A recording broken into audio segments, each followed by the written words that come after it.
Supreme court का वो फैसला जिसने बचा लिए दिल्ली के सरकारी अस्पताल और स्कूल।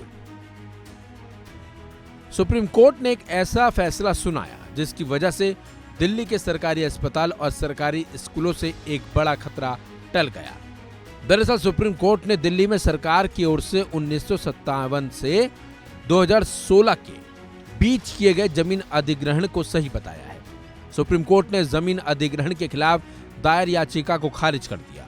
कोर्ट ने कहा कि इन जमीनों पर पहले से ही स्कूल और हॉस्पिटल जैसे जरूरी सार्वजनिक सेवाओं वाले स्थलों का निर्माण है। बकौल कोर्ट, अगर अधिग्रहित जमीनें वापस की जाती हैं तो इन सभी को ध्वस्त करना होगा। इसके अलावा उस समय लोगों को जो मुआवजा दिया गया उसे भी वापस लेना होगा। सुप्रीम कोर्ट ने कहा कि इससे उन प्रोजेक्ट्स पर भी असर पड़ेगा जो अभी जारी हैं। कोर्ट के मुताबिक उन निर्माणों को भी तोड़ना पड़ेगा। हालांकि कोर्ट ने यह भी कहा कि इसका मतलब ये नहीं है कि इन जमीनों के मालिकों को सही मुआवजा नहीं मिलना चाहिए, वो भी ब्याज के साथ। साथ ही जमीन अधिग्रहण अधिनियम 1894 के तहत जो भी लाभ मिलते हैं वो भी दिए जाने की बात कही। इससे पहले दिल्ली हाई कोर्ट ने इस मामले में फैसला सुनाते हुए अधिग्रहण को गलत करार दे दिया था। सुप्रीम कोर्ट की एक बेंच ने 17 मई को ये फैसला पलट दिया। हाई कोर्ट ने जो फैसला सुनाया वो भूमि अधिग्रहण, पुनर्वास और पुनर्स्थापन में उचित मुआवजा है और पारदर्शिता का अधिकार अधिनियम 2013 के तहत लागू नए प्रावधानों की वजह से था। इसके साथ साथ सुप्रीम कोर्ट ने उन वाक्यों का भी जिक्र अलग से किया जिनमें कई जमीन मालिकों के साथ धोखाधड़ी की घटनाएं सामने आई हैं।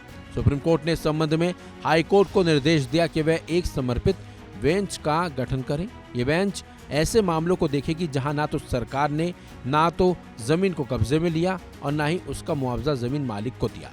सुप्रीम कोर्ट ने नए अधिग्रहण का समय 1 साल बढ़ा दिया है। जस्टिस सूर्यकांत, जस्टिस दीपांकर दत्ता और जस्टिस उज्जवल भुइया की पीठ ने 17 मई को दिल्ली हाईकोर्ट के उस आदेश को रद्द कर दिया जिसमें भूमि अधिग्रहण, पुनर्वास और पुनर्स्थापन में उचित मुआवजा और पारदर्शिता का अधिकार अधिनियम 2013 की धारा 24(2) के संदर्भ में अधिग्रहण की कार्यवाही को समाप्त घोषित कर दिया था। इस मामलों में पूर्ण न्याय करने के लिए संविधान के अनुच्छेद 142 के तहत अपनी पूर्ण शक्तियों का प्रयोग करते हुए पीठ ने निर्देश दिया।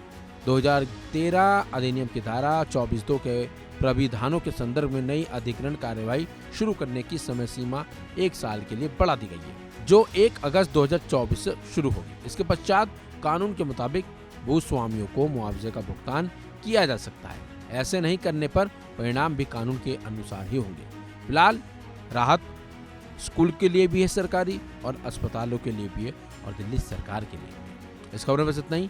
अपडेट्स के लिए बने रहिए वन इंडिया हिंदी के साथ।